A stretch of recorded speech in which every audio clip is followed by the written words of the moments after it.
कपड़े गंगा में नहीं धोने चाहिए, साबुन लगाकर गंगा में नहीं नहाना चाहिए, कुल्ला नहीं करना चाहिए। कोई कोई तो ऐसे भी नासमझ होते हैं कि कुल्ला भी कर देते हैं। गंगा मैल धोने के लिए नहीं है, गंगा पाप धोने के लिए है।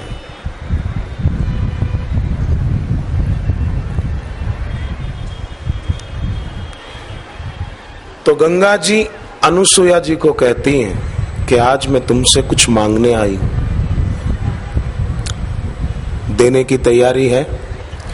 अनुसुया जी ने कहा जरूर, मेरा सौभाग्य होगा कि मैं आपकी कुछ सेवा कर पाऊं। आप कितने लोगों की सेवा करती हैं, कितने लोग आकर के हर हर गंगे करके स्नान करके अपने पाप छोड़ जाते हैं, आप उनको निष्पाप करती हो। अगर माँ गंगा की कोई थोड़ी सेवा मेरे द्वारा हो जाए तो इससे बढ़कर सौभाग्य की बात मेरे लिए क्या होगी। तब गंगा जी कहती हैं कि इतने वर्ष हो गए तुम नित्य प्रति भगवान शिव जी का पूजन करती हो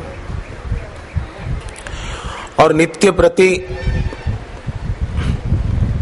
अपने पति अत्रि ऋषि की सेवा करती हो, पातिव्रत धर्म का पालन करती हो। इतना ही नहीं, तुम्हारे पातिव्रत धर्म के पालन से ब्रह्मा जी, विष्णु जी और शिव जी तुम्हारे आगे प्रकट हो गए थे, तुम्हारे आगे दूध पीते बालक बन गए थे। देवी, मैं तुमसे और कुछ नहीं मांगती, केवल 1 वर्ष तक तुमने जो शिव पूजा और अपने पति की सेवा पूजा की है, पातिव्रत धर्म का अनन्य भाव से पालन किया है, तो तुम खाली 1 वर्ष के अपने पातिव्रत धर्म का पुण्य और 1 वर्ष तक की हुई शिव पूजा का पुण्य मुझे अर्पण करो। अनुसुया जी तो गंगा जी के सामने देखते ही रह गई। बोले मां, आपको क्या जरूरत है? गंगा जी कहती हैं कि जरूरत है। कितने लोग स्नान करके अपने पाप छोड़ जाते हैं, केवल तुमने 1 वर्ष तक जो अखंड पातिव्रत धर्म पालन वैसे तो सदा किया है, पर 1 वर्ष तक का किया हुआ पुण्य मुझे दे दो। 1 वर्ष की शिव पूजा का पुण्य मुझे दे दो। मां अनुसुया ने हाथ में जल लिया, अक्षत, चावल के दाने, कुश आदि लेकर संकल्प पूर्वक 1 साल का पुण्य अर्पण किया।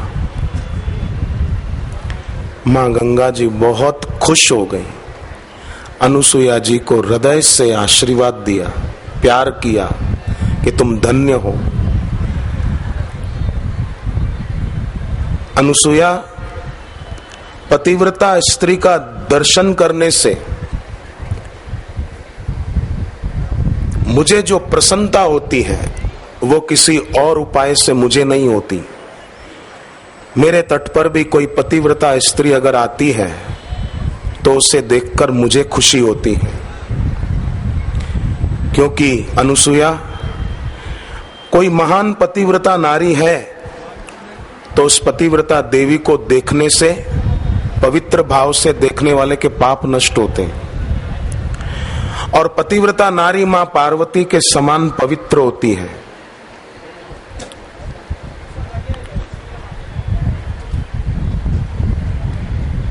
इस प्रकार अनुसुया जी और गंगा जी में बातचीत चल रही हो। आप सोचिए जरा, गंगा जी पतिव्रता नारी की कितनी महिमा गाती।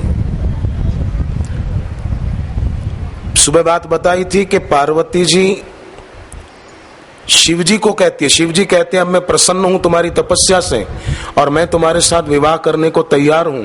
तो पार्वती जी कहती है कि अभी यहां मेरे माता पिता नहीं है, उनकी अनुमति से, उनके मार्गदर्शन में ये सब काम संपन्न होगा। और पतिदेव महादेव, पिछले जन्म में जब मैं सती थी, आपका और मेरा विवाह पिताजी के सानिध्य में हुआ था, पर तब विवाह में 9 ग्रहों का पूजन नहीं हुआ था। मैं शास्त्रीय विधि को छोड़ना नहीं चाहती। और आज हमारे देश में कितने युवान और युवतियां कोर्ट में शादी कर लेते हैं, लव मैरिज कर लेते हैं और बाद में लड़ते झगड़ते भी रहते हैं। अपना कीमती जीवन का, यौवन का समय जो बड़ा महत्व का होता है, 20 साल, 16, 17, 18 साल की उम्र से लेकर 40, 45 साल तक की उम्र का समय कितना महत्व का होता है। उसमें भी 18 से 30 साल तक की उम्र विशेष। वो जिसकी गुरु सेवा में और भक्ति में बीते, समझो उसका जीवन सफल हो गया। मुझे तो इस बात की खुशी है कि मेरा वो समय खूब सेवा करते हुए बीता था। 18 साल की, मैं तो 13 साल का था तभी आ गया था आश्रम। और 18 साल की उम्र से 30 साल तक की उम्र तक जो दिन मैंने देखे, जो सेवाएं हुई हैं, उसका मुझे संतोष है। और मैं मानता हूं कि मेरा जीवन तो गुरुदेव के चरणों में आने से सफल हुआ है। गुरुदेव के चरणों में सिर झुकाने से मेरा जीवन सफल हुआ है। और जो साधक पिछले कई वर्षों से सेवा साधना में लगे हुए हैं, ऐसे लोग यहाँ भी बैठे हैं कई, मैं मानता हूं उन्हें भी अपने आप में इस बात का संतोष होगा कि वो समय सेवा साधना और सुमरण करते हुए पवित्रता पूर्वक बीता है। तो आप देखो, मां गंगा जी की एक बात तो ये कि पतिव्रता नारी को देखने से गंगा जी कहती है कि मैं बहुत खुश होती हूं। अब देखो, जो साधक अपने गुरुदेव के प्रति पूरा निष्ठावान है, उस निष्ठावान साधक को देखकर भी मैं मानता हूं गंगा माता खूब खुश होती होगी कि ये आदमी निष्ठावान है। इसकी भक्ति भगवत गीता के अनुसार भक्तिर अव्यभिचारिणी, वो इसकी भक्ति जो कृष्ण भगवान ने गीता में बताई, ऐसी भक्ति वाला भक्त जब मां गंगा देखती है कि मेरे तट पे आया है, मां गंगा भी बहुत प्रसन्न होती होगी। जैसे अनुसुईया जी को कहती है कि पतिव्रता नारी को देखकर मैं बहुत खुश होती हूं।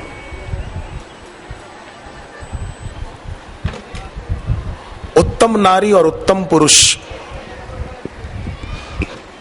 जो होते हैं, उन्हें देखकर सभी देवी देवता, सद्गुरुदेव सब प्रसन्न होते हैं। अब आप देखो, जब अनुसुईया जी पर गंगा माता प्रसन्न होकर दर्शन देने आई, और जब 1 वर्ष का पुण्य, 1 वर्ष की शिव पूजा और 1 वर्ष पतिव्रत धर्म का पुण्य अर्पण किया संकल्प पूर्वक, तो वहां शिव जी भी प्रकट हो गए। जहां धर्म है वहां स्वयं भगवान है, जहां धर्म है वहां विजय है।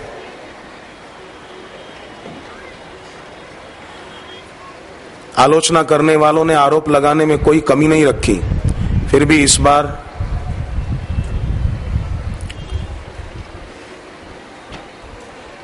इस पूर्णिमा को अहमदाबाद, बड़ौदा, दिल्ली भी बापूजी ने कार्यक्रम दिए, फिर भी यहां श्रद्धालुओं की भीड़ कम नहीं हुई है। पंडाल कम जरूर पड़ गया बैठने के लिए, लोग धूप में बैठते हैं,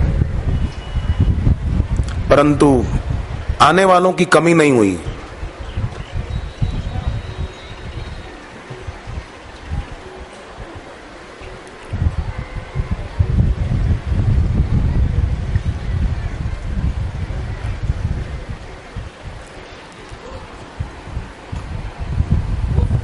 और मैं मानता हूं आप जैसे अनुसुईया जी को देखकर मां गंगा कहती मैं बहुत खुश होती हूं जो पतिव्रता नारी है उसे देखकर, ऐसे ही जो सदगुरु के प्यारे भक्त होते हैं, जिनमें भक्ति आस्था होती है और गुरु चरणों में निष्ठा होती है, मैं मानता हूं मां गंगा साधकों को देखकर भी खुश होती होगी। और प्रतिवर्ष मां गंगा भी इंतजार करती होगी कि बापूजी के प्यारे साधक आए और बापू भी आए और मेरे तट पे सत्संग हो, आत्मज्ञान का, हरि चर्चा हो, हरि कीर्तन हो, जप हो, निष्ठावान साधक को देखकर भी भगवती भागीरथी प्रसन्न होती है। शिव जी प्रकट हुए। शिव जी ने कहा अनुसुईया जी को, जब अनुसुईया जी ने शिव जी को प्रणाम किया, पूजन किया, शिव जी ने कहा कि देवी वरदान मांगो, मैं बहुत प्रसन्न हूं। अनुसुईया जी ने विधिवत पूजन करके प्रणाम करके कहा कि आप और गंगा जी अगर मुझ पर प्रसन्न हैं तो आप समस्त लोगों के लिए सुखदायी हो जाइए। बस अपने लिए कुछ नहीं मांग रही है, आप अन्य सभी के लिए, समस्त लोगों के लिए सुखदायी हो जाए। परहित बस जिनके मन माही, तिनको जग कछु दुर्लभ नाही। निष्ठावान भक्त कौन होता है? निष्ठावान भक्त खाली ये नहीं कि नारेबाजी करता फिरे, मैं निष्ठावान, मैं गुरु जी के सिवाय किसी को नहीं मानता हूं, मैं गुरु जी के सिवाय किसी देवी देवता को नहीं मानता हूं। नारेबाजी अलग बात है, निष्ठा अलग बात है। सकल दृश्य निज उदर मेली, सोवे निद्रा तजी जोगी। सोए तो कैसे? नींद का त्याग करके सोए। सकल दृश्य निज उदर मेली, सारा दृश्य जगत अपने उदर में रखकर सोवे निद्रा तजी जोगी। सोए तो जरूर, पर नींद का त्याग करके सोए। जैसे मीरा कहती है, सखी मेरी नींद नशानी, मेरी नींद नष्ट हो गई। कबीर जी का एक वचन है, माला फेरत जग मुआ, गया न मन का फेर। मन का फेर ले, मन का फेर ले।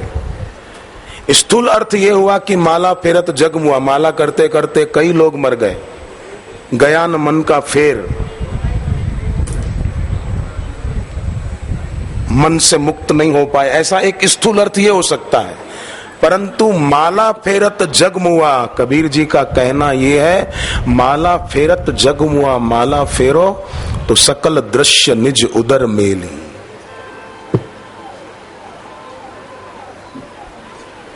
दृश्य है तो साक्षी चाहिए, मैं दृश्य का दृष्टा हूं, पर सकल दृश्य निज उदर मेली।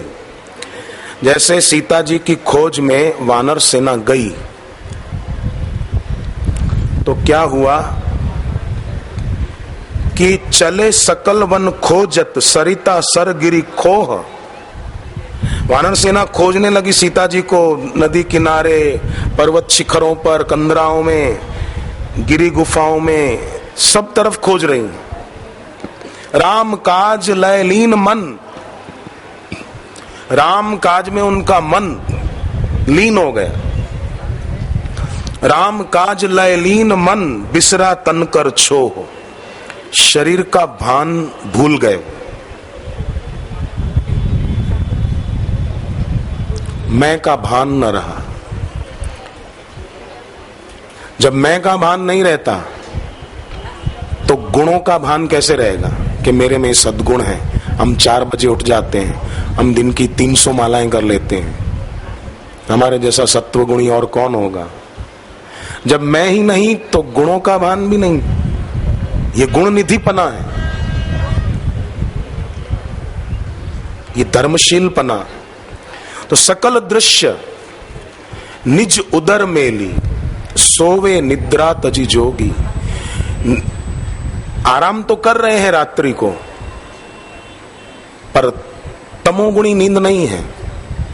जैसे बापूजी बताते हैं श्वासोश्वास की साधना का, कि उसको करते करते योग निद्रा में चले गए। यह है सोवे निद्रा तजी जोगी। पूज्य बापू हमको बहुत ऊंची साधना बताते हैं, पर हम लोग करें उसकी बलिहारी है। बताते बहुत सरल साधन है, कम शब्दों में बताते हैं। कई बार लगे किसी को कि बापूजी आए और थोड़ी देर ही बोले और फिर गाड़ी में दर्शन देने आ गए, परंतु अर्थ अमित और आखर थोड़े, अक्षर थोड़े बोलेंगे बापू, पर उन थोड़े अक्षरों के पीछे अर्थ बड़ा विशाल और गहन होता है। और शब्दों के पीछे अर्थ तो गहन और विशाल होता है, पर उन शब्दों के पीछे हमारे प्रति जो भाव होता है वो और भी विराट होता है, वो और गहरा होता है। शब्द भले थोड़े कहे हों, आधा घंटा बोले हों, 1 घंटा बोले हों, 1.5 घंटा बोले हों, पर उन शब्दों के पीछे उनके दिल में जो भाव होता है,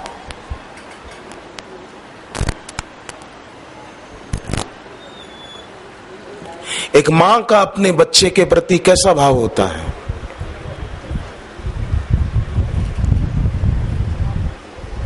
कितना होता है। रामकृष्ण परमहंस जी के पास कई शिष्य रहते थे, सेवा साधना करते थे। उनमें एक शिष्य ऐसा था कि वो अपने कई दोषों को छोड़ने में सफल नहीं हो पा रहा था। चाहता भी था छोड़ना कि मेरे से ये गलती ना हो, पर वो अपने दोषों को पूरी तरह नहीं छोड़ पा रहा था। तो एक दिन उसके किसी गुरु भाई ने कहा कि आप गुरु जी के सानिध्य में रहते हो और अमुक अमुक दोषों को आप छोड़ने में सफल नहीं हो रहे हो, कितने साल हो गए, तो आप चले क्यों नहीं जाते। कितना समय बीता,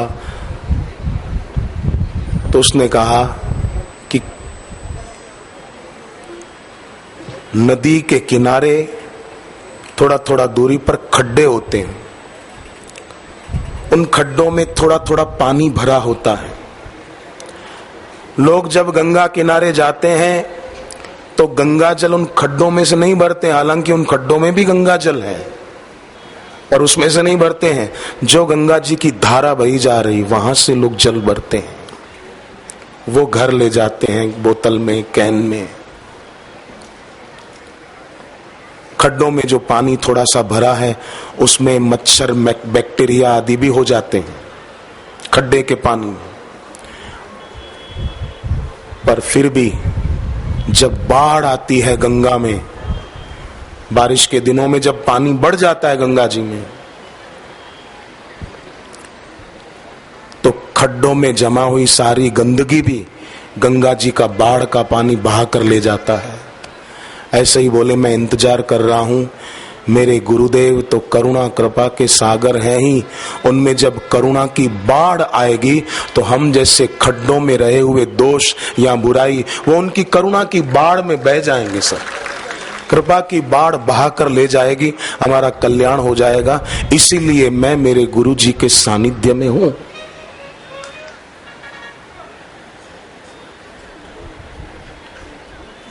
बड़ी ऊंची संपदा है अपने सदगुरु के प्रति प्रेम, निष्ठा। रुपया बड़ी संपदा नहीं है, पापी के पास भी होता है।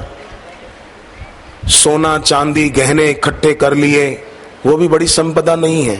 जमीन हो अपनी खूब सारी गांवों में या और कहीं, मकान हो अपने अलग अलग शहरों में, खूब अपनी प्रॉपर्टी है, और कोई माने कि मैं बड़ा संपदावान हूं, वो बड़ा दरिद्र है। और बाहर से किसी के पास कुछ भी ना हो, बैंक में 1 रुपया उसके नाम का ना हो, एक कोई मकान दुकान उसके नाम ना हो, फिर भी वो आदमी धनवान है अगर उसके पास अपने आराध्य के प्रति प्रेम की संपदा है। तो वो 24 घंटे में एक बार अपने सदगुरु को याद करके आंख में आंसू भर लेता है, तो समझो वो दुनिया में सबसे बड़ा धनवान आदमी है, वो बड़ा संपदावान आदमी है। क्योंकि जब दुनिया से कोई जाता है तो यही संपदा साथ जाती है, बाकी कितनी प्रॉपर्टी, कितने मकान, कितना रुपया बैंक में हो, वो कुछ भी साथ जाएगा नहीं। ये संपत्ति साथ जाने वाली, ये है तो सब है, ये नहीं तो कुछ भी नहीं। तो सकल दृश्य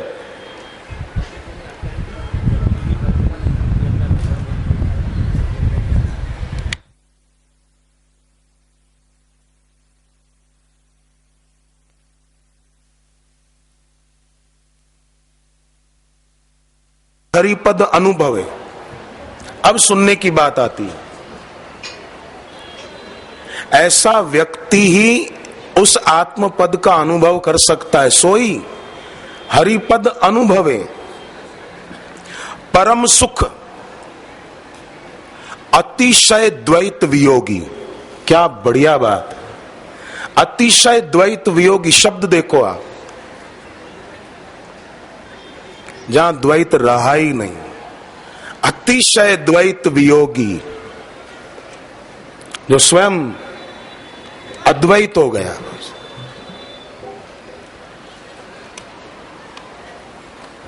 अतिशय द्वैत वियोगी सोई हरिपद अनुभवे परम सुख।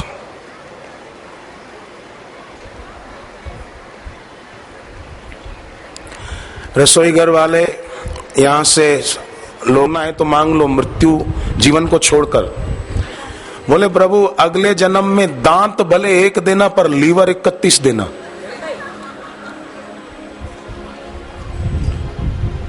ताकि शराब खूब पी सकूं। सत्संग और भक्ति न हो तो क्या क्या लोग मांगते हैं। तो सफेद दाग हो तो कार्तिक मास के हर रविवार को नमक मिर्च बिना का भोजन और सूर्य भगवान की पूजा। सफेद दाग जिनको भी हो, कार्तिक मास के हर रविवार को सूर्य पूजा, तिल के तेल के दीपक आदि से, लोटे में गुलाब की पंखुड़ियां, शक्कर, चावल आदि डालकर अर्घ्य दे, तिल डालकर। तो सफेद दाग की बीमारी, और होम्योपैथी दवा अपने आश्रम की ले तो सफेद दाग की बीमारी जल्दी दूर की जा सकती है। अगर किसी को हो उनको बताना। और श्यामा तुलसी, 2 प्रकार की तुलसी होती ना, एक शाम तुलसी होती है, थोड़े काले काले से पत्ते होते हैं, वो पत्ते जहां सफेद दाग है वहां रगड़ दिया करें, उसका रस लगा दिया करें। किसी को हिस्टीरिया का रोग हो तो अपने आश्रम की औषधि ले और कार्तिक मास के हर रविवार को दीप दान करें, मंदिर में या सूर्य भगवान के आगे दीप दान करें।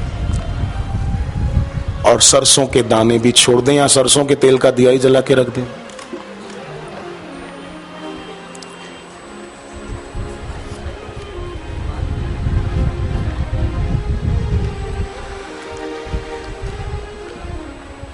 जिनके घरों में तकलीफ रहती है पैसों आदि की, आर्थिक परेशानी बहुत रहती है, उनको कृतिका नक्षत्र से युक्त सोमवार को जप ज्यादा करना चाहिए। और उस दिन अर्थ प्राप्ति हेतु संकल्प करके गुरु पूजन और शिव जी का पूजन विशेष करें। जैसे शिवलिंग पर दूध जल आदि चढ़ाते हैं, बेलपत्र फूल चढ़ाकर अपना गुरु मंत्र जप करें। कृतिका नक्षत्र हो और सोमवार का दिन हो। तो बोले ये अब कहां ढूंढने जाएंगे, तो मैं बताता हूं। कृतिका नक्षत्र और सोमवार साथ में 23 सितंबर को है, शाम को 7 बजे से। और शाम को शिवलिंग पर दूध नहीं चढ़ा सकते तो बेलपत्र और फूल चढ़ा सकते, और जप तो कभी भी कर सकते हैं। 23 सितंबर कृतिका नक्षत्र और सोमवार। 21 अक्टूबर कृतिका नक्षत्र सोमवार, सुबह सूर्योदय से रात तक 21 अक्टूबर। 18 नवंबर सुबह सूर्योदय से दोपहर 1:30 बजे तक। ये बात किसी की सुनी सुनाई काल्पनिक नहीं है। शिव पुराण का नाम सुना है आपने? शिव पुराण, शिव पुराण में ये बातें लिखी हुई। शिव पुराण में विद्येश्वर संहिता है, उसमें ये बातें आती। मेरी कही हुई बात गलत हो सकती है, पर मैं मानता हूं ऐसे पुराणों की बातें कभी झूठी नहीं हो सकती। शिव पुराण विद्येश्वर संहिता। 23 सितंबर, 21 अक्टूबर, 18 नवंबर कृतिका नक्षत्र सोमवार। मैंने पहले भी सत्संगों में, कुछ सत्संगों में ये बातें बताई है कि 27 नक्षत्र होते हैं, एक नक्षत्र के 4 चरण, 27 चौक 108, 108 अक्षरों में सबके नाम आ जाते हैं, लगभग सबके नाम। 108 दाने की माला लेकर जो जप निष्ठा लगन पूर्वक करते हैं, जरूर उनके जीवन में से दरिद्रता, दुख, निराशा आदि दूर होती ही है। उसको दूर होने पर मजबूर होना ही पड़ेगा, क्योंकि ऐसे समर्थ गुरु का साथ मिला है। फिर भी कोई डरता रहे और डराने वालों से डरता रहे। एक तो कुछ लोग खुद ही डरपोक होते हैं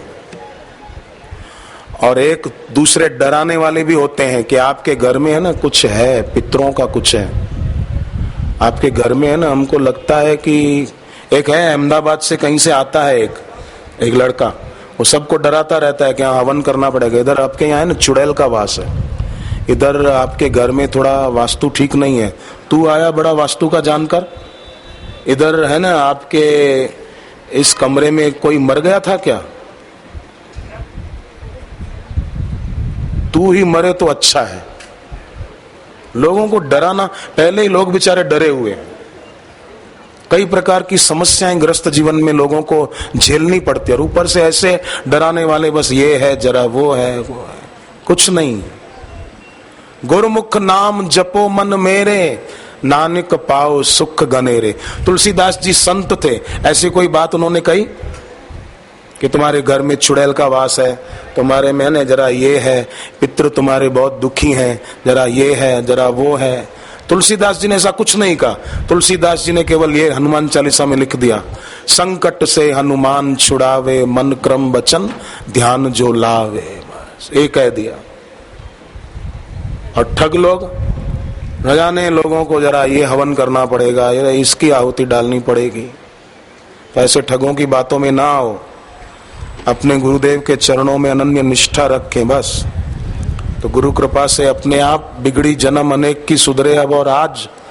और ये पुराणों के सरल सरल प्रयोग हैं, इनमें कोई खर्चा नहीं है। मैंने जो शिव पुराण के अनुसार ये बात बताई, इसमें क्या खर्चा होगा बताओ? दूसरों पर निर्भर न रहें, कृपा करके आत्मनिर्भर बने, आत्मविश्वास मजबूत रखें।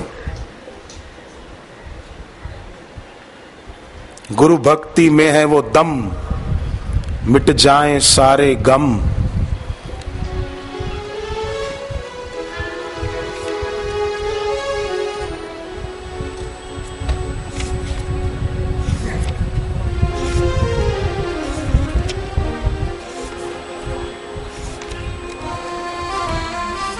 प्यार तेरा गंगा जल जैसा।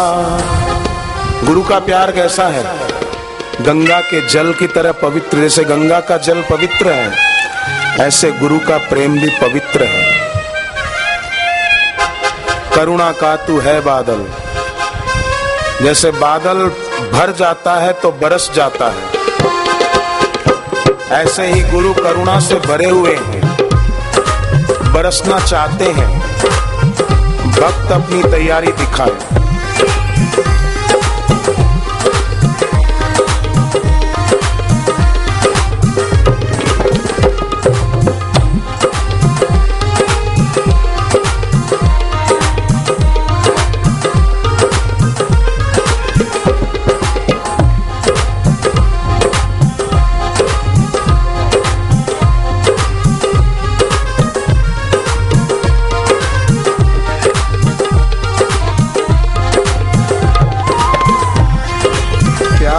तेरा अमृत फल जैसा, दृष्टि तेरी गंगा जल, दृष्टि तेरी गंगा जल।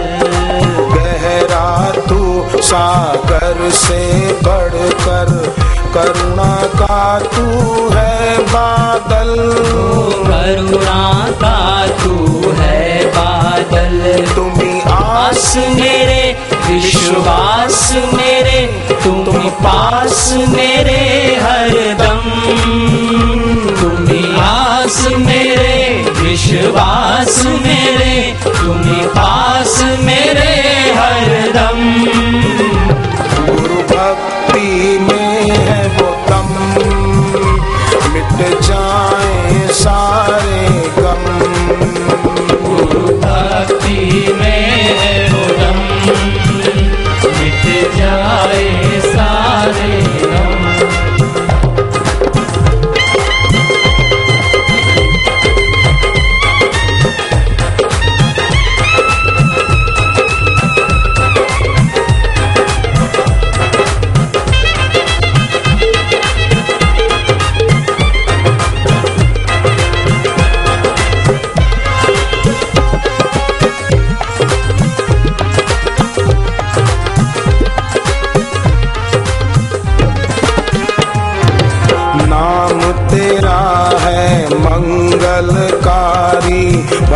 भक्ति के तुम दाता हो, भक्ति के तुम दाता हो। सुख सारे चरणों में तेरे, सब वेदों के ज्ञाता हो, सब वेदों के ज्ञाता हो। तेरा वर्ण करूं तेरी शरण रहूं, तुम देखा करूं हरदम।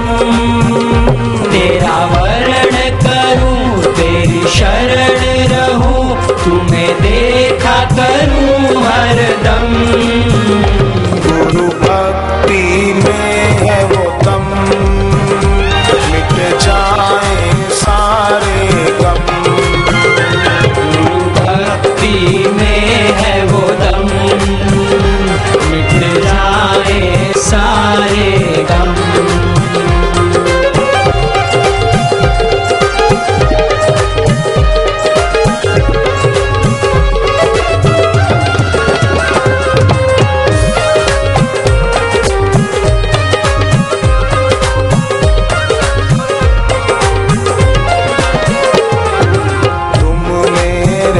भगवान गुरु जी तुम ही मेरे मन मंदिर में, तुम ही मेरे मन मंदिर में। धड़कन बन कर तुम ही समाए, तुम ही मेरे अंतर में, तुम ही मेरे अंतर में। तेरा ध्यान करूं, तेरा नाम जपूं, तेरे चरणों में हो वंदन। तेरा ध्यान करो, तेरा नाम जपो, तेरे चरणों में हो वंदन। गुरु भक्ति में है वो दम, मिट जाए सारे गम। गुरु भक्ति में है वो दम, मिट जाए सारे गम।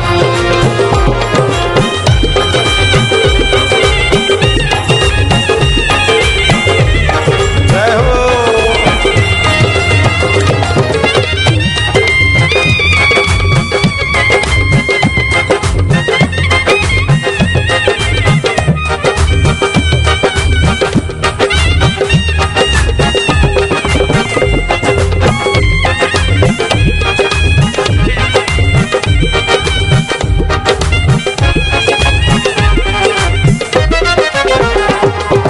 जग में सुख दुख सारे नश्वर, कोई नहीं है सदा सुखी, कोई नहीं है सदा सुखी। मन मुख को हर दम दुख रहता, गुरुमुख की तो बिगड़ी बनी, गुरुमुख की तो बिगड़ी बनी। गुरु मंत्र जपे गुरुमुख ही रहे, ना मन मुख हो कभी हम। गुरु मंत्र जपे गुरुमुख ही रहे, ना मन मुख हो कभी हम। गुरु भक्ति में है वो दम, मिट जाए सारे गम। भक्ति में है वो दम, मिट जाए सारे गम।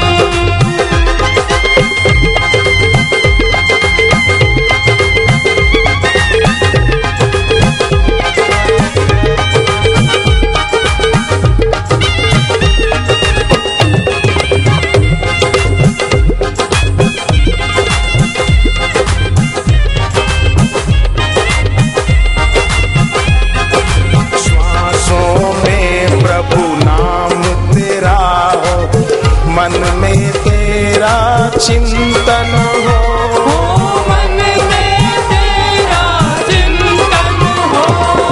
जन्मों के बंधन मिट जाए, ऐसा देते अंजन हो, ऐसा देते अंजन हो। तुम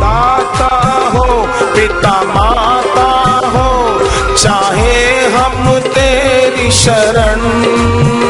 तुम दाता हो पिता माता हो, चाहे हम तेरी शरण।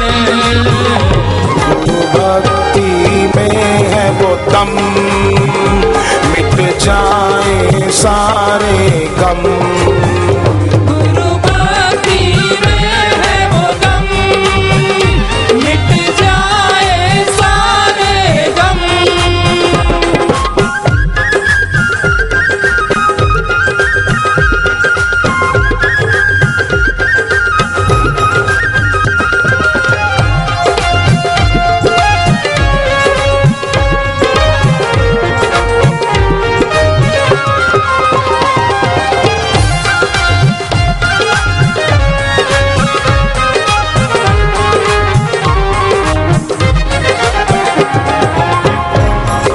मीरा शबरी ध्रुव बन जाए, ऐसा हमको वर दे दो। ओ ऐसा हमको वर दे दो। लगन तेरी हमको लग जाए, ऐसी हमको प्रीति दो। ओ ऐसी हमको प्रीति दो। करे पार गुरु करे प्यार गुरु, गुरुवर से मिटे बंधन। करे प्यार गुरु करे प्यार गुरु, गुरुवर से मिटे बंधन। गुरु भक्ति में है वो दम, मिट जाए सारे गम। गुरु भक्ति में है वो दम, मिट जाए सारे गम।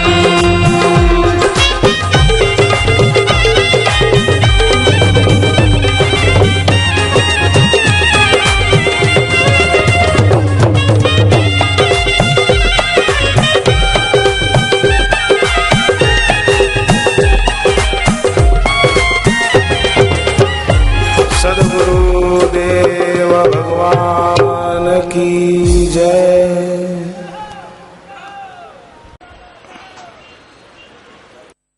यज्ञदत्त नाम के एक ब्राह्मण थे, त्रिकाल संध्या करते थे, बड़े सदाचारी व्यक्ति थे,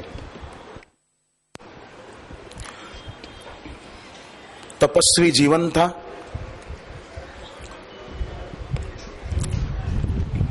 शिवजी को ही अपना आराध्य देव मानते थे। समय पाकर उनके ग्रस्त जीवन में एक बेटा हुआ। बेटे का नाम रखा गुणनिधि, पर गुणनिधि था नहीं। न संध्या वंदन करता, न सूर्य उपासना करता, न सत्संग में जाता, न स्वाध्याय करता। जुआरी और दुराचारी बन गया था। पहले तो पिता ने बहुत समय तक समझाया, पर वो बात मानता ही नहीं था, मनमानी खूब करता था।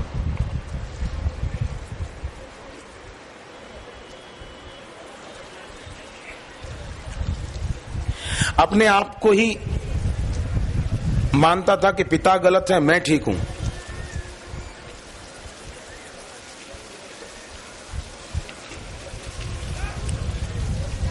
कई होते ना युवक, अपने घर में बड़ों की बात मानते ही नहीं, तो उनको आप रोका टोका भी मत करो।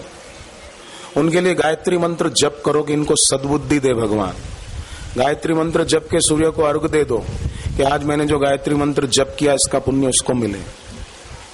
हरिद्वार में आए हो तो गंगा किनारे जब बैठने का मौका मिले तो ऐसे लोग जो घर पे कहना नहीं मानते, जिद्दी हैं, आपको परेशान करते हैं, तो गंगा किनारे बैठ के गायत्री मंत्र जप करो सुबह सुबह जल्दी, या दिन में मौका मिले तो, रात को नहीं।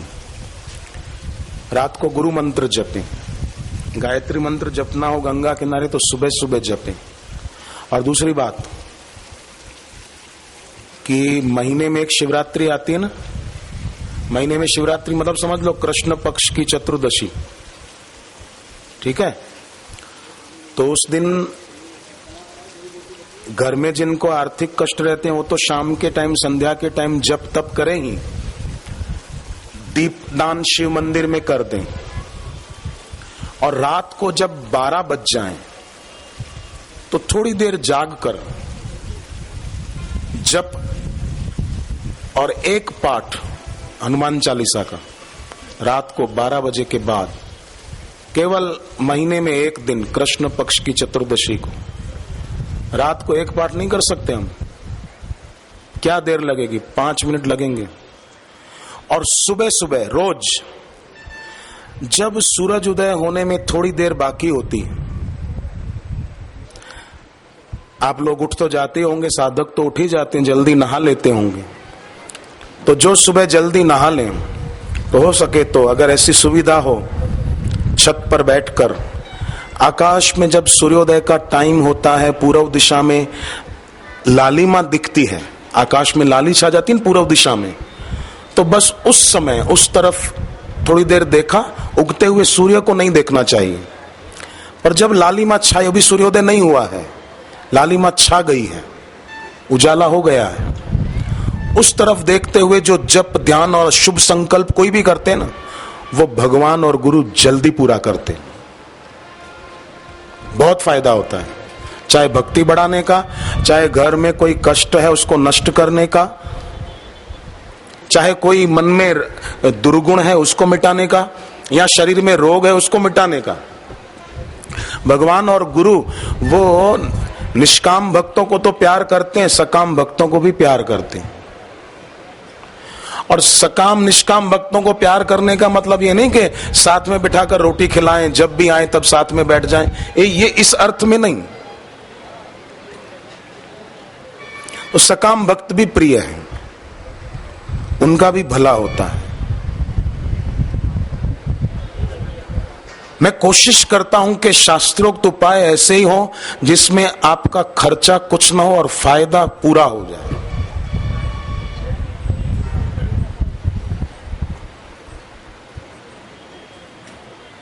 वैसे ही खर्चे कम नहीं हैं, कहीं जाते आते तो किराया कितना खर्च हो जाता है, फिर वहां खाने पीने रहने का खर्च कितना हो जाता है, फिर बच्चों की स्कूल की फीस, घर का दूसरा खर्चा, वैसे ही कम नहीं है।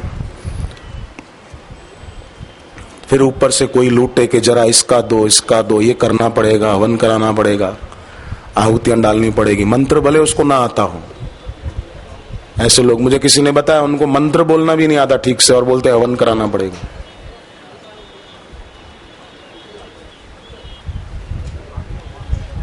सबसे ऊंची प्रेम सगाई, दुर्योधन के मेवा त्यागे, साग विदुर घर खाए।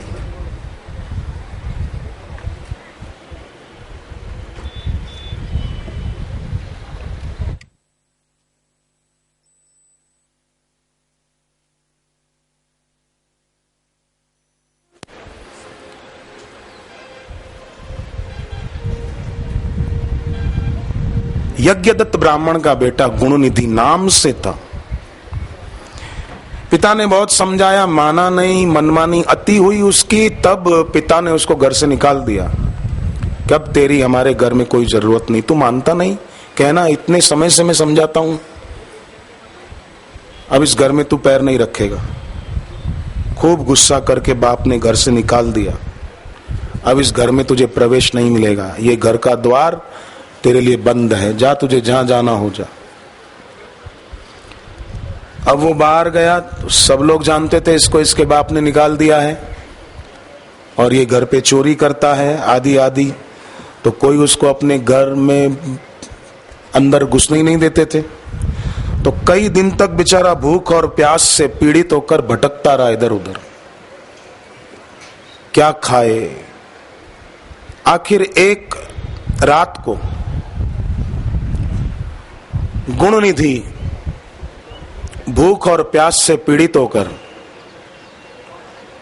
सोचता है कि शिवजी का मंदिर जो है हमारे गांव में, वहां कई लोग प्रसाद चढ़ाकर जाते हैं और कई बार शाम को उधर वो प्रसाद पड़ा ही रहता है। सुबह पंडित लोग आते हैं तो वहां सब साफ सफाई करते हैं, प्रसाद हटाते हैं। तो क्यों ना मैं मंदिर में चला जाऊं, वो प्रसाद ही खा लूंगा। वो रात को मंदिर में गया, छोटा सा एक दिया जल रहा था, बिल्कुल छोटा सा, बुझने की कगार पर ही था। कोई शाम को जला के गया होगा संध्या को, तो उसमें घी अब थोड़ा ही बचा था। उसने सोचा कि अंधेरा इतना घना है, कुछ दिखाई नहीं दे रहा, और दिए की लो बहुत छोटी, ये भी बुझने ही वाली है, कुछ दिखता नहीं, प्रसाद कहाँ है, मैं कैसे उठाऊं, कैसे खाऊं। उसने क्या किया, ऊपर जो कुर्ता पहना हुआ था वो उतारा, और दिया जो बुझ ही रहा था बस उसमें वो कुर्ता जला लिया। तो कुर्ता जलने लगा, उसके उजाले में उसने देख लिया प्रसाद कहाँ कहाँ पड़ा है। शिव जी को प्रणाम करके माफी मांग ली, ए भगवान और कहीं मिला नहीं तो तू ही तो है सबको खिलाने वाला।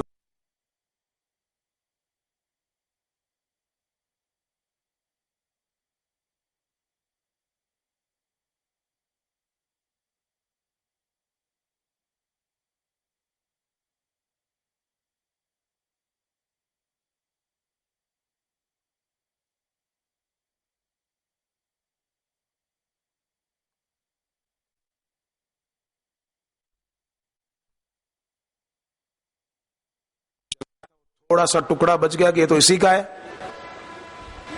खूब मारा पीटा लोगों ने, बाप ने भी पक्ष नहीं लिया, बोले भले मारो। खूब उसकी पिटाई हुई, पिटाई करके छोड़ नहीं दिया उसको। राजा तक बात पहुंची कि इसने मंदिर में चोरी की है, वैसे भी ऐसा है वैसा है, खूब आलोचना की उसकी। और राजा भी ऐसा लोगों के बहकावे में आ गया और उसको मृत्यु दंड दे दिया। मरा तो यमदूतों ने पकड़ा कि तूने बहुत गलत काम किए थे, अब तुझे नरकों में ले जाएंगे। पर शिव जी के पार्षद प्रकट हो गए। वो बेचारा बड़ा परेशान था, एक तो जीवन काल में भी अपनी आदतें छोड़ नहीं पा रहा था, बड़ा दुखी था। अब मर गया तो वहां मंदिर में भी लोगों ने मारा। मरने के बाद यमदूतों ने पकड़ा और कहा तुझे यातना में शरीर धारण कराएंगे और खूब तेरी पिटाई होगी तब पता चलेगा।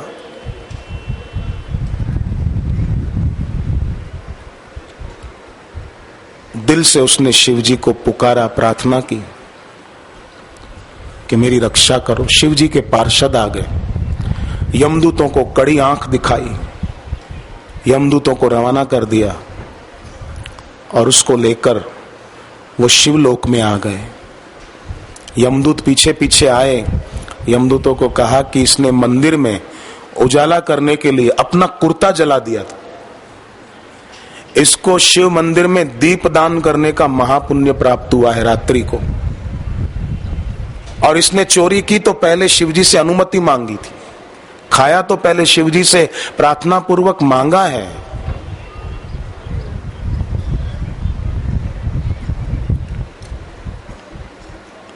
ये यम यातना का अधिकारी नहीं है, शिवलोक में इसे सुख प्राप्त होगा। शिवलोक में उसको सुख मिला। कथा बहुत लंबी है, कालांतर में वो गुण निधि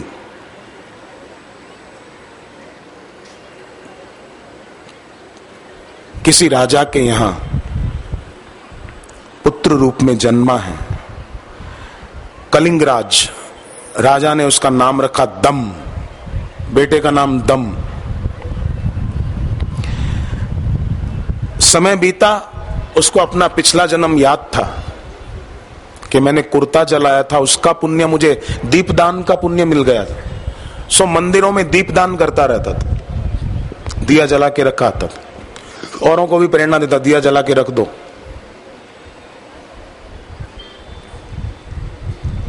और जप ध्यान करता था। कोई गुरु से शिव नाम की दीक्षा ले ली, ओम नमः शिवाय, ओम नमः शिवाय, ओम नमः शिवाय जपता रहता। जिनके जीवन में भी दुख कष्ट आता है ना, वो जप प्रीति पूर्वक करे ना तो दुख को नष्ट होना ही पड़ेगा। पर लोग जितना दुख और कष्ट को याद करते हैं ना, उतना दुख मिटाने वाले को याद नहीं करते। बहुत दुखी हूं, मैं बहुत दुखी हूं, मैं बहुत परेशान हूं। भजन गुरु भक्ति में वो दम, मिट जाए सारे गम, ये ऐसे ही काल्पनिक नहीं है, यथार्थ है। राजा की मृत्यु होने से पहले राजा ने अपने बेटे को राजपद पे बिठा दिया और राजा बनने पर भी उसको अभिमान नहीं था।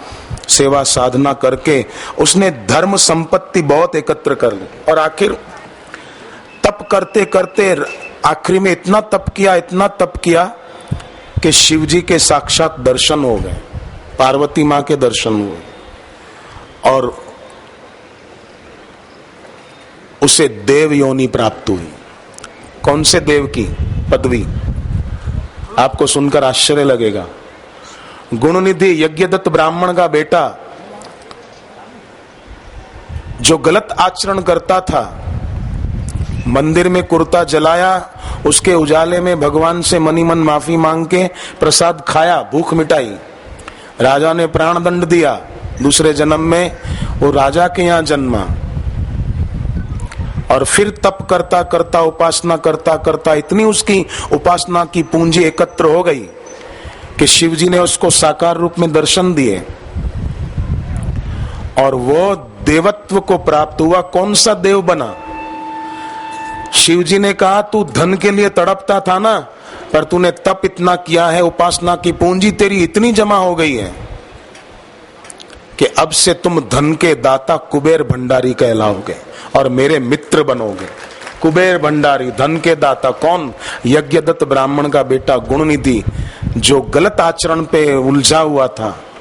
कहां धन का दाता, कुबेर के पद पर उसकी नियुक्ति हुई।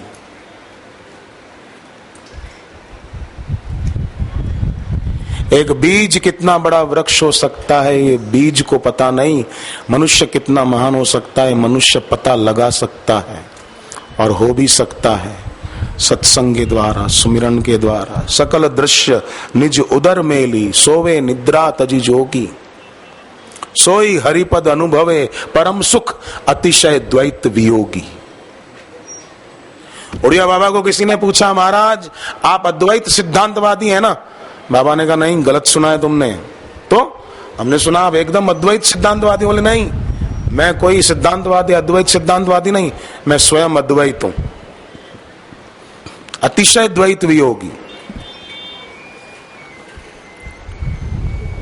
अंगद ने रावण को कहा, सुन शठ भेद हो ही मन ताके, श्री रघुवीर हृदय नहीं जाके। भेद और द्वैत तो उसके अंतर में है जिसके अंतर में भगवान नहीं, गुरु नहीं। वहां द्वैत है, भेद है, और जहां भेद और द्वैत है वहीं सारे दोष, सारी मुसीबतें हैं।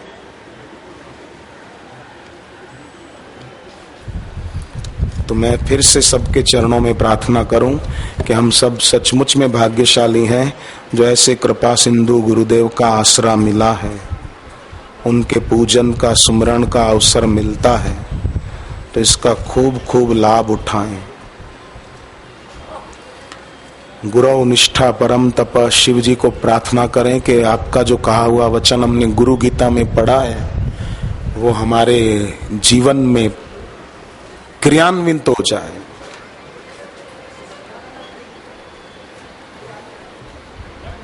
कितना अच्छा हो। और आप जैसे सत्संगी तो मैं कहता रहता हूं, खुश करने के लिए नहीं, दूसरों को खुश करने के लिए वो बोलता है जिसको दूसरों से कुछ लेना है। मुझे आपसे कुछ नहीं लेना है, कुछ चाहिए नहीं, कुछ भी नहीं। इतना जरूर चाहता हूं कि सत्संगी साधक भाई बहन निर्भर हों सब। किसी साधक भाई बहनों के सिर पर एक पैसे का भी कर्जा न रहे, ये मैं चाहता हूं। और गंगा किनारे शुभ संकल्प और प्रार्थना करता हूं कि यहाँ आए हुए जो भी सत्संगी भाई बहन है और उनमें से जिसके सिर पर भी अगर कुछ भार है कर्जे आदि का, तो हे भगवती गंगा, उनका वो भार उतर जाए और वो निर्भर निशोक होकर अपना जीवन भक्ति प्रदान जीवन जिए। और एक बात और सुन लें, गंगा किनारे आए हैं, अगर किसी के सिर पे कर्जा है ना, तो एक सफेद कपड़ा ले लिया और 5 फूल गुलाब के ले लिए, अच्छे खिले हुए। एक फूल हाथ में लिया और ओम भूर्भुवः स्वः तत्सवितुर्वरेण्यं भर्गो देवस्य धीमहि धियो यो न प्रचोदयात् कपड़े पे रख दिया। फिर दूसरा फूल उठाया, गायत्री मंत्र जप किया, कपड़े पे रख दिया। ऐसे 5 फूल गायत्री मंत्र जपते हुए कपड़े पर रख दिए। कपड़े को गठान लगाई और प्रार्थना पूर्वक के मेरे सिर पर जो भार है वो भगवान, हे भागीरथी गंगा, वो भार भी मेरा बह जाए, दूर हो जाए, नष्ट हो जाए। ऐसा करके वो कपड़ा जो बांधा है फूल रखकर वो बहा दे।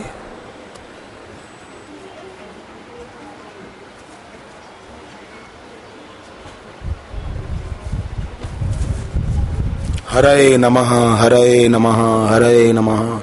गंगा में डुबकी लगाएं तो मंत्र बोलते हुए ओम नमो गंगायै विश्वरूपिण्यै नारायण्यै स्वाहा। मैं हर साल कहता हूं ये मंत्र, पर कई लोग नए आते हैं इसलिए दोहराना पड़ता है। ओम नमो गंगायै विश्वरूपिण्यै नारायण्यै स्वाहा। ओम नमो गंगायै विश्वरूपिण्यै नारायण्यै स्वाहा। ओम नमो गंगायै विश्वरूपिण्यै नारायण्यै स्वाहा।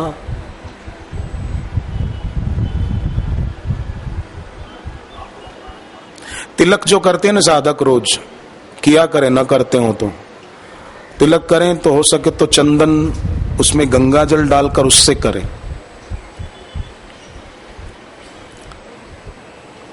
मेरे गुरुदेव का आशीर्वाद मेरे साथ है, उनकी करुणा कृपा मेरे साथ है। मुझे डरने की, किसी से भयभीत होने की कोई जरूरत नहीं। जोगी मेरा है दाता, यही मेरी सारी सृष्टि। हर कोई संवर जाता जो पाए इनकी दृष्टि। इनकी छत्र छाया में गम मिटाने आए हैं, मन को मोह माया से हम छुड़ाने आए हैं। ना ही था हौसला और ना बची थी हिम्मत, तुझे पाके मेरे बापू मैंने पाली जैसे जन्नत। अपने सारे कष्टों को हम मिटाने आए हैं, अपने मन के दोषों को हम मिटाने आए हैं। बिन मांगे सब है देता मेरा जोगी करुणा सिंधु, सबके दुखों को हरता ये दयालु दीन बंधु। हम तो गहरे सागर में नैया पाने आए हैं, अपने दोष पापों से मुक्ति पाने आए।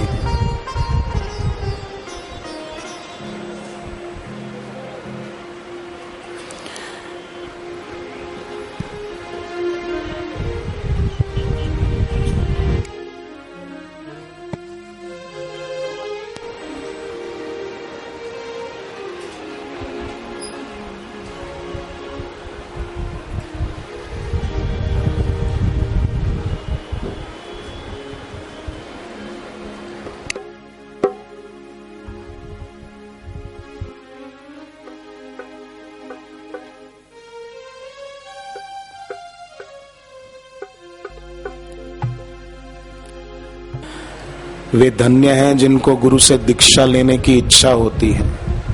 विष्णु भगवान ने गरुड़ पुराण में दीक्षा की महिमा गाई है कि मनुष्य जन्म दुर्लभ है, परंतु मनुष्य जन्म में दीक्षा लेने की इच्छा भी दुर्लभ है। जाति शतेन लभते किल मानुषत्वम तत्रापि दुर्लभतरम खगभो द्विजत्वम। दुर्लभ है मनुष्य जन्म और दुर्लभ है दीक्षा। पर जिसको दीक्षा लेने की इच्छा हो जाए, समझो भगवान उसको इसी जन्म में मिलना चाहते हैं, इसीलिए गुरुदेव से भगवान के नाम की दीक्षा लेने की इच्छा हो गई। देवास मध्य प्रदेश में वहां सत्संग था, तो एक भाई ने बताया उसको बेचारे को टीबी का रोग था, क्षय रोग जिसको कहें, टीबी का रोग कहें। और बेचारा बड़ा बीमार रहता था, कई डॉक्टर बदले, दवाएं बदली, ठीक ही नहीं हो रहा था। बहुत निराश हो गया था जीवन से।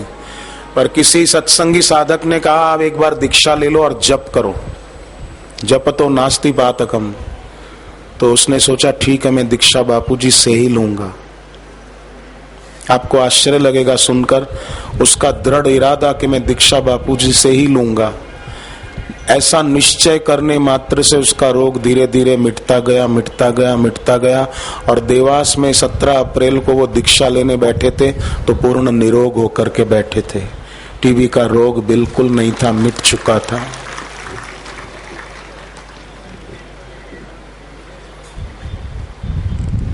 दृढ़व्रती होकर भजन करने की बात हमने सत्संग में कई बार सुनी है। कितना भी दुख आ जाए, कोई कहे कि आप इतनी भक्ति करते हो फिर भी दुख कैसे आया। आपको एक घटना सुनाऊं कि एक व्यक्ति बड़े भक्त थे, उनका एक 22 साल का बेटा था, वो किसी हादसे में मर गया।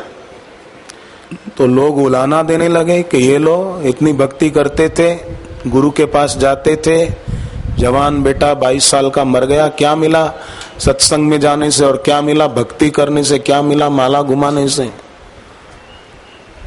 कुछ का कुछ बोलने लगे लोग। वो लोगों की बातों पर ध्यान ही नहीं देता था। लोग बोलते हम तुमको इतना सुनाते हैं फिर भी तुमको असर नहीं होती। बोले भगवान ने 2 कान इसलिए दिए हैं कि तुम जैसे अगर कोई बात बोले तो इधर से सुने इधर से निकाल दे, और 2 कान इसलिए दिए हैं कि गुरुजी अगर बोले तो दोनों कानों से अच्छी तरह ध्यान लगा कर सुने। पर तुम्हारे जैसे बेवकूफ लोग बेवकूफी भरी बातें बोले, इधर से सुन इधर से निकाल, रखो ही नहीं अंदर। एक निकट के रिश्तेदार ने कहा कि तुम अब भक्ति छोड़ दो, क्या मिला। उसने भी निंदा शुरू की। तो उस भक्त ने कहा कि देखो, एक सेठ था, उसने शहर से बाहर जमीन लेकर वहां फार्म हाउस बनवाया, माली रखा कि बगीचा सुंदर बनाओ, क्यारियों में सुंदर सुंदर फूल उगाओ। माली भी होशियार था, मेहनत करके उसने फूल उगाए। एक दिन सेठ आया, बगीचा देखकर खुश हुआ, क्यारियों में खिले हुए सुंदर सुंदर फूल देखकर और भी खुश हुआ, और एक पौधे में सुंदर खिला हुआ गुलाब का फूल बड़ा बड़ा सा, वो देखकर तो सेठ और खुश हुआ और माली को कहा मुझे वो बड़ा फूल गुलाब वाला सुंदर दिख रहा है, वो ला कर दो। तो उस भक्त ने कहा अपने रिश्तेदार को, बताओ माली राजी होगा कि नाराज होगा। सेठ के द्वारा उसके खिलाए हुए फूल मांगने पर माली दुखी होगा कि सुखी होगा, खुश होगा कि नाराज होगा। तो उस रिश्तेदार ने कहा वो तो खुश होगा कि उसने मेहनत करके इतना फूल अच्छा खिलाया और सेठ को पसंद आया, सेठ ने मांग लिया कि फूल मुझे दो। भक्त ने कहा ऐसे ही भगवान इस सारी सृष्टि रूपी बगिया के मालिक हैं। मैंने उसकी सृष्टि के बगीचे में एक फूल अपना 22 साल का बेटा वो खिलाया था, तैयार किया था, भगवान को पसंद आ गया, उसने ले लिया, तो इसमें मैं दुखी क्यों हूं और भक्ति क्यों छोड़ दूं। जब मालिक खुश रहता है, राजी होता है, नाराज नहीं होता, दुखी और विचलित नहीं होता, तो मैं काहे हो जाऊं।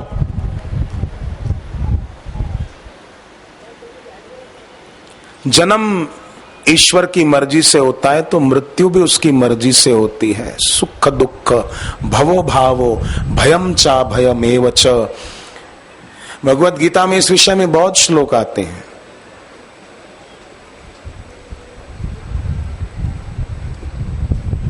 पर लोग अखबारें पढ़ना जरूरी समझते हैं, भगवत गीता पढ़ना जरूरी नहीं समझते।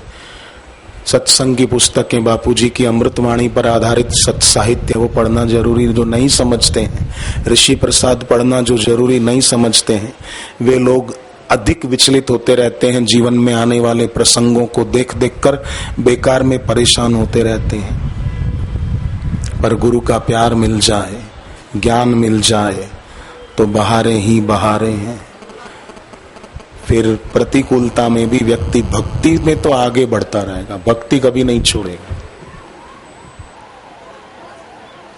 खाना नहीं छोड़ते, सोना नहीं छोड़ते, नहाना नहीं छोड़ते, परंतु लोग कई भक्ति छोड़ देते हैं, जप छोड़ देते हैं। नहीं, अगर किसी ने जप या गुरु गीता का पाठ छोड़ा हो तो गंगा किनारे आए तो संकल्प करो कि हम जप और ज्यादा करेंगे।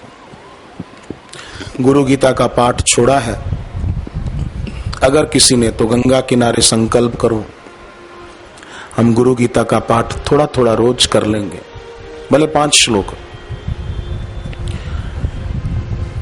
कोई मौन रहने का व्रत ले ले कि हम रोज 1 घंटा मौन रखेंगे। ऐसे कोई व्रत ले सकते हैं।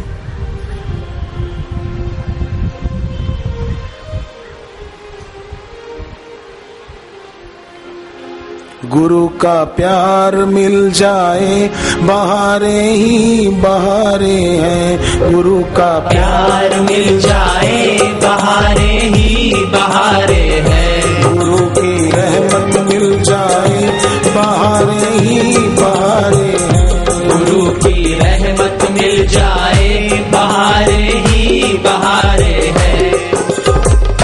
वो तारणहार मिल जाए नजारे ही नजारे हैं, वो तारणहार मिल जाए नजारे ही नजारे हैं, गुरु का प्यार मिल जाए बहारे ही बहारे हैं, गुरु का प्यार मिल जाए बहारे ही बहारे हैं।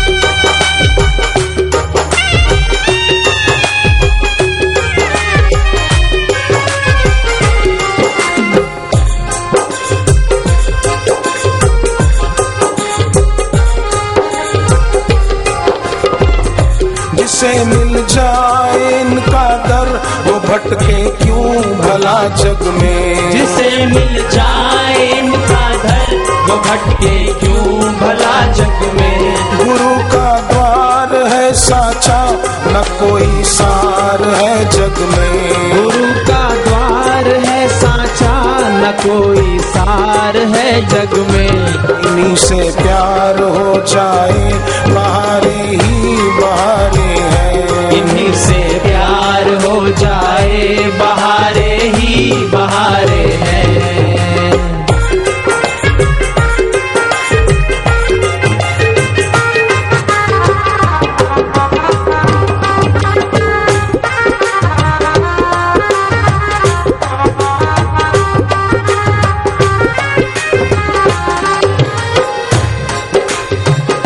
जहाँ इनके चरण पड़ते वो धरती तीरथ बनती है, जहाँ इनके चरण पड़ते वो धरती तीरथ बनती है, इनके चरणों में रह पाऊं मेरी बस यही विनती है, इनके चरणों में रह पाऊं मेरी बस यही विनती है, शरण जो इनकी मिल जाए बहारे ही बहारे हैं, शरण जो इनकी मिल जाए बहारे ही बहारे हैं।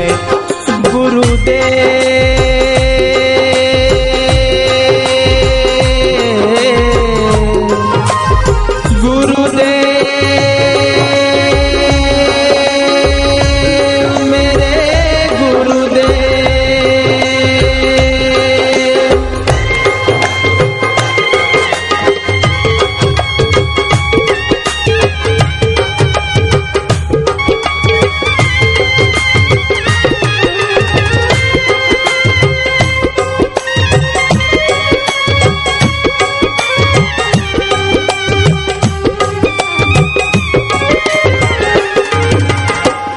सभी को प्यार करते हैं दुखों से पार करते हैं, सभी को प्यार करते हैं दुखों से पार करते हैं, जो इनसे प्रेम करता है उसे भव पार करते हैं, जो इनसे प्रेम करता है उसे भव पार करते हैं, लगन जो इनसे लग जाए बहारे ही बहारे हैं, लगन जो इनसे लग जाए बहारे ही बहारे हैं, इन्हीं में प्रीति हो जाए बहारे ही बहारे हैं, इन्हीं में प्रीति हो जाए बहारे ही बहारे हैं।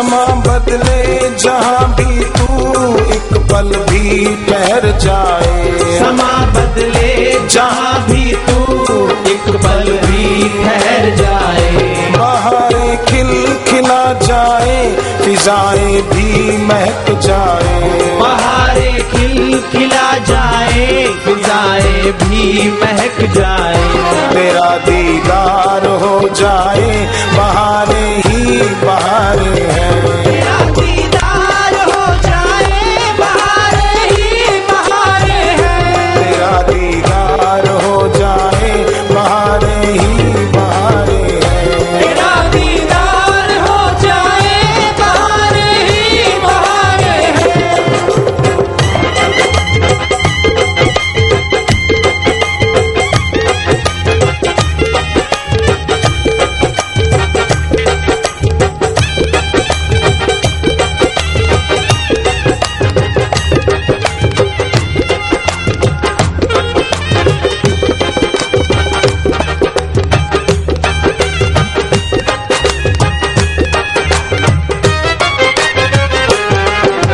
संकट है भारी यही है शंकर त्रिपुरारी, मिटाए संकट है भारी यही है शंकर त्रिपुरारी, इन्हीं की महिमा है भारी इन्हीं से खुशियाँ है सारी, इन्हीं की महिमा है भारी इन्हीं से खुशियाँ है सारी, मती मेरी सुधर जाए बहारें ही बहारें हैं, मती मेरी सुधर जाए बहारें ही बहारें हैं, मेरी सुधर जाए बहारें ही बहारें हैं, मती मेरी सुधर जाए बहारें ही बहारें हैं।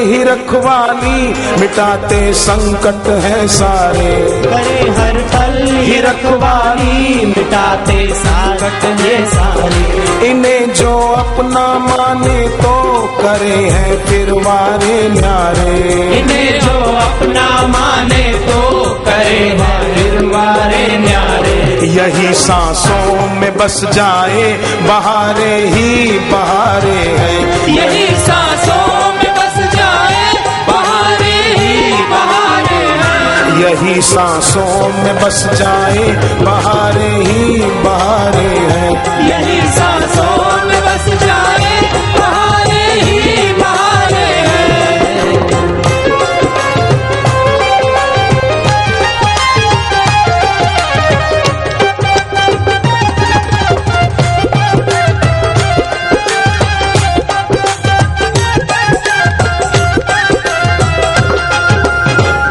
विकारों से बचाते हैं बढ़ाए भक्ति में आगे, विकारों से बचाते हैं बढ़ाए भक्ति में आगे, ध्यान रखते हैं जगाते हैं हमें आके, सदा ही ध्यान रखते हैं जगाते हैं हमें आगे, इन्हीं की राह मिल जाए बहारे ही बहारे हैं, इन्हीं की राह मिल जाए बहारे ही बहारे हैं, इन्हीं की चाह हो जाए बहारे ही बहारे हैं, इन्हीं की चाह हो जाए बहारे ही बहारे हैं।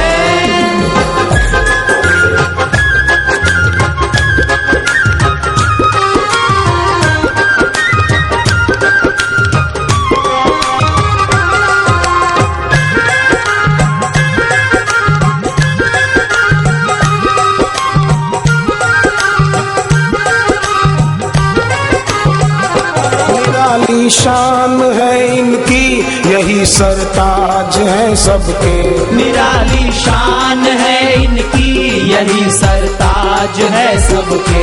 मेरे मालिक मेरे साहिब संवारे काज है सबके, मेरे मालिक मेरे साहिब सवारे काज है सबके। इन्हीं में सार दिख जाए बहारे ही बहारे हैं, इन्हीं में सार दिख जाए बहारे ही बहारे हैं, इन्हीं में सार दिख जाए बहारे ही बहारे हैं, इन्हीं में सार दिख जाए बहारे ही बहारे हैं। वो तारणहार मिल जाए बहारे ही बहारे हैं, वो तारणहार मिल जाए बहारे ही बहारे हैं, वो तारणहार मिल जाए बहारे ही बहारे हैं, वो तारणहार मिल जाए बहारे ही बहारे हैं। गुरु का प्यार मिल जाए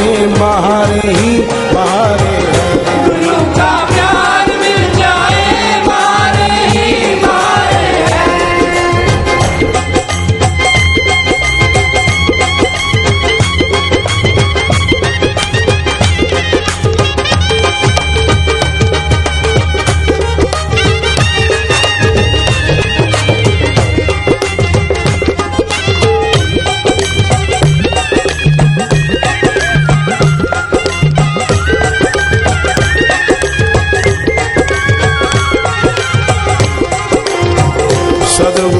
सद्गुरुदेव भगवान की जय।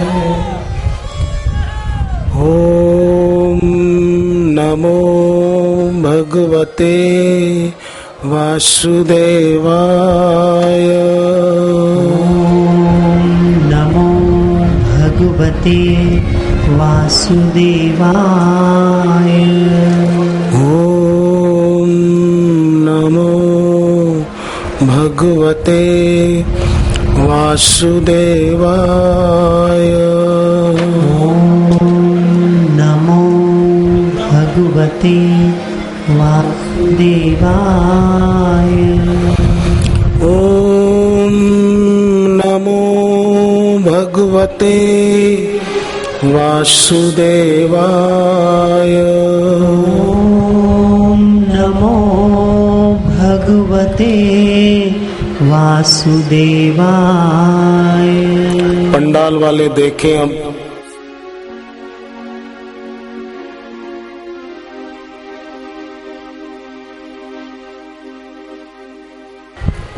इस मोक्षदायिनी पुरी हरिद्वार में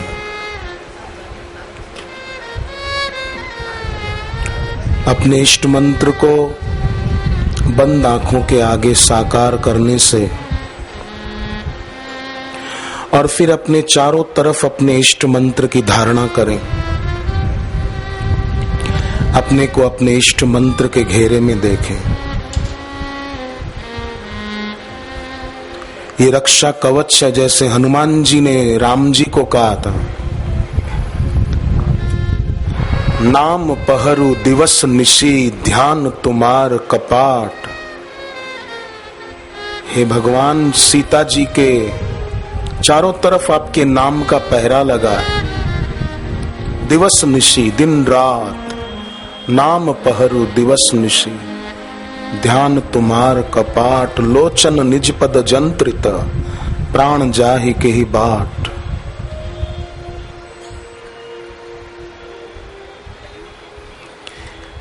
ज्ञान मार्गी साधक हो तो सकल दृश्य निज उदर मेली। सोवे निद्रा तजी जोगी सोई हरिपद अनुभवे परम सुख अतिशय द्वैत वियोगी। भक्ति मार्गी साधक है तो अपने इष्ट मंत्र को देखें, अपने चारों तरफ अपने इष्ट मंत्र को देखें। योग मार्गी साधक है तो धारणा करे मेरी शक्ति मूलाधार केंद्र से स्वादिष्ठान की ओर, स्वादिष्ठान से मणिपुर की ओर, मणिपुर से चौथे अनाहत चक्र की ओर, अनाहत से विशुद्धाख्य की ओर, विशुद्धाख्य से आज्ञा चक्र की ओर मेरी शक्ति का ऊर्ध्वीकरण हो रहा है।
और उनके गुरु वशिष्ठ जी भी थे स्वयं।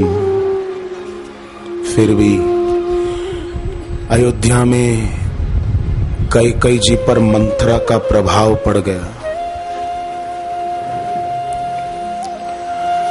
और राम जी के लिए 14 वर्ष का वनवास मांग लिया।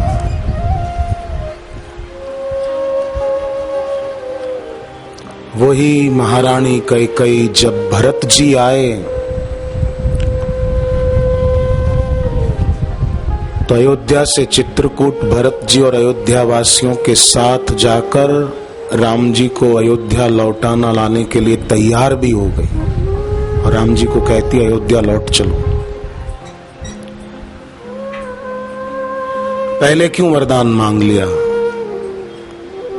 राम जी थे, दशरथ जी भी थे, वशिष्ठ जी भी थे, फिर भी मंत्रा का असर क्यों पड़ा कि भरत जी नहीं थे? और भरत जी कौन है? राम प्रेम मूरत तनुआही, भगवत प्रेम की जीती जागती मूर्ति थे।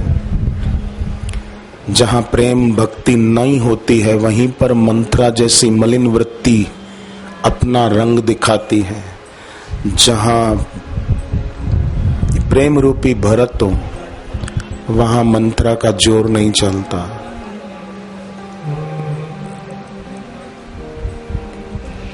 इसलिए प्रार्थना करनी चाहिए कि हे भगवान, हे गुरुदेव, मुझे आप ही प्यारे लगे।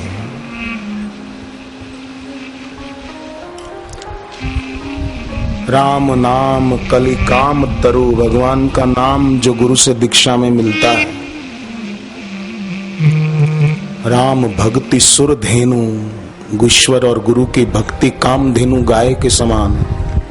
सकल सुमंगल मूल जग गुरु पद पंकज रेणु, सदगुरु की चरण रज, माने गुरु के चरणों में भक्ति वो सारे सुमंगलों का मूल है।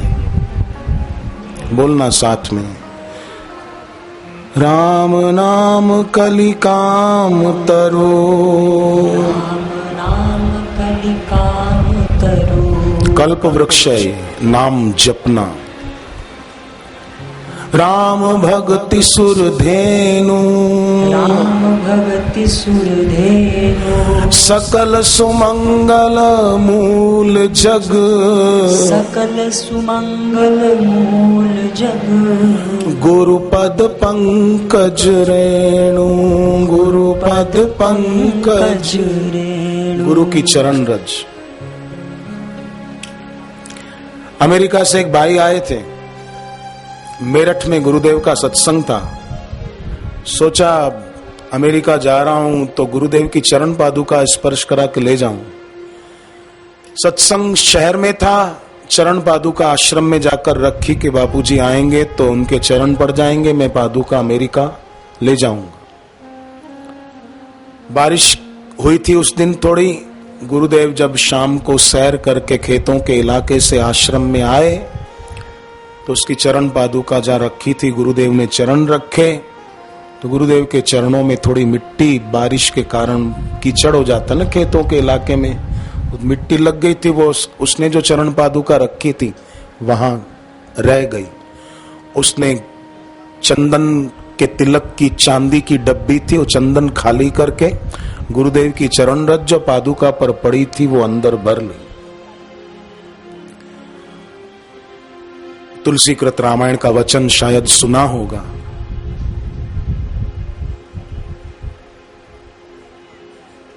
कि गुरु की चरण रज वो शिव जी के शरीर पर लगी हुई भस्म के समान पवित्र है।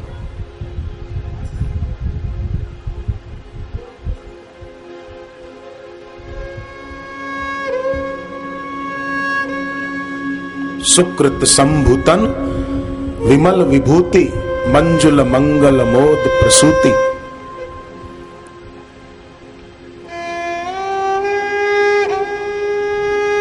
घर पे पूजा की जगह पे रख दी। थोड़े दिन बाद पता चला उनके कोई परिचित व्यक्ति की पत्नी सरस्वती, उसका नाम, वो हॉस्पिटल में है किसी बीमारी से और कोमा में चली गई। सोचा जाऊं मिल के आऊं, खबर पूछ के आऊं, क्या ले जाऊं। अब बीमार आदमी के लिए, वो कोमा में है, क्या ले जाऊं। सोचते सोचते हुआ कि चलो गुरुदेव की चरण रज जो मैं मेरठ सत्संग में गया था, लाया था, वही ले जाता हूं। गए, उनके पति को दे दी। जन मन मंजू मुकुर मल हरणी, किए तिलक गुण गण वश करहीं। श्री गुरु पदनख मणिगण ज्योति, सुमिरत दिव्य दृष्टि ही होती।